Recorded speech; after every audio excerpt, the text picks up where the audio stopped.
Look at that. Imagine seeing a clear straight ahead at the Indianapolis Motor Speedway. What a view, what a day for the Continental Tire Sports Car Challenge Series. And Aschenbach gets the best start on the outside. And look at Matt Bell. He immediately dives to the inside. This is where it's going to get really hairy, Dorsey's. They try and get on the brakes for the first time and enter that infield down in turn one. A lot of width as you get there, but you got to get down into the infield and got to spread it out.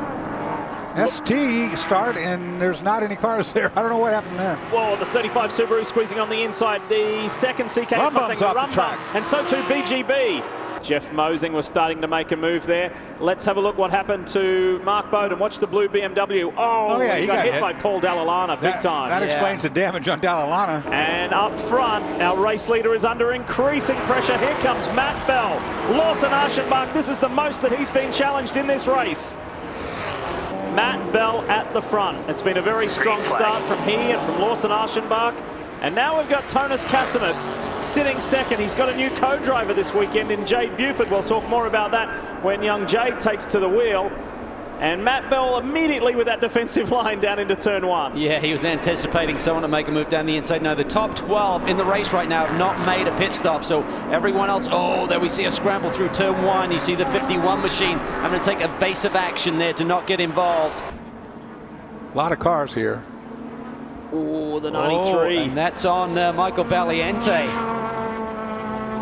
He was one of our He got clipped again in the right rear corner. They almost get on top of each other right here. He's going to climb up on top. Well, remember, the 96 car has the fender that's torn away anyway, so there's no protection to that wheel. Good move here on the inside. Watch this.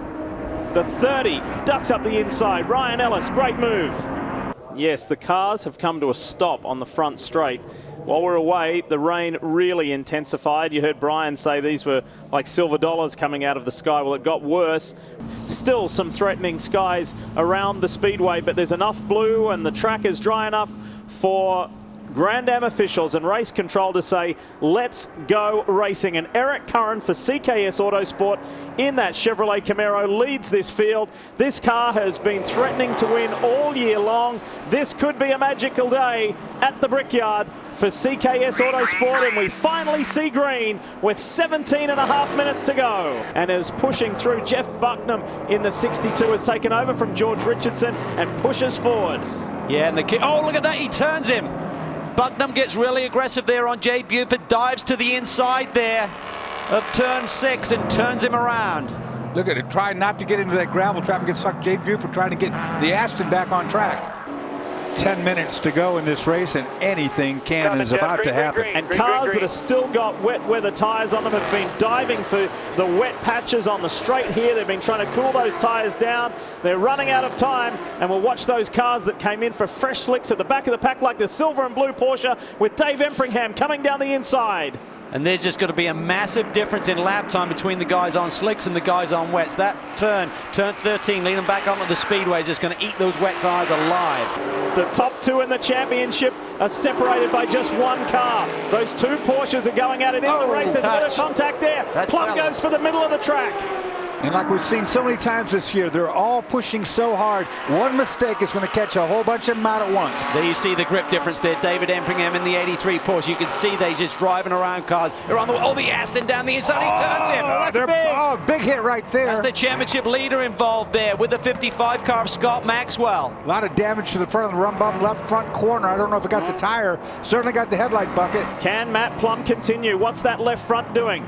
Any suspension damage? It was a decent hit. Looks good. I think he just got all cosmetics that time. Meanwhile, up front, Eric Curran has got his hands full, and Empringham dives on the inside of the Stevenson machine. Does he keep it in tight? Yes, he does. That's Ashley McElmont in the 0-0, just ahead of Brian Sellers there. Oh, and they're pushing. Look at this. Oh, she just opens the door.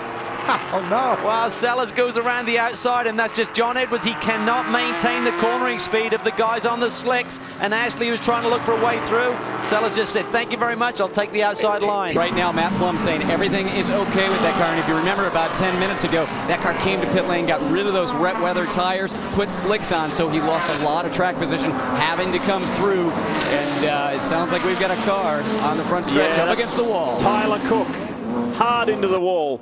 Very similar to what we saw earlier. We go on to caution with 5 minutes 55 seconds remaining. Wow, is there going to be enough time to get a clean up and get another lap here under green? I don't think so. I don't think so either. The 01 team were in good shape anyway. That question that we continually ask is now finally answered. When will the 01 CKS Autosport Camaro go to victory lane? The answer is today at the Brickyard, the Indianapolis Motor Speedway. They get their very first series win. Lawson Archenbach and Eric Curran victorious at Indy. Being here for the very first time in an ST Lee, great day for Bimmerworld. Really good for Dan Rogers and Seth Thomas. They get the victory, and that is Bimmerworld's second of the year. The 81 and 82 have driven their way to victory lane. Let's show you the results. Let's talk Grand Sport first, because for the top two in this race, it was a season best result, and particularly for the second place Mitcham Motorsports team, they really needed that. That's a massive shot in the arm. I promised you the ST results. We had the top two in GS of their season best. Let's try top six in ST. Those respective combinations achieving their best result of 2012. That's huge to do it here. The GS and ST class winners. Well, Lawson's seen people do it before he's turned the cap around. That's the way to go. Cool stuff.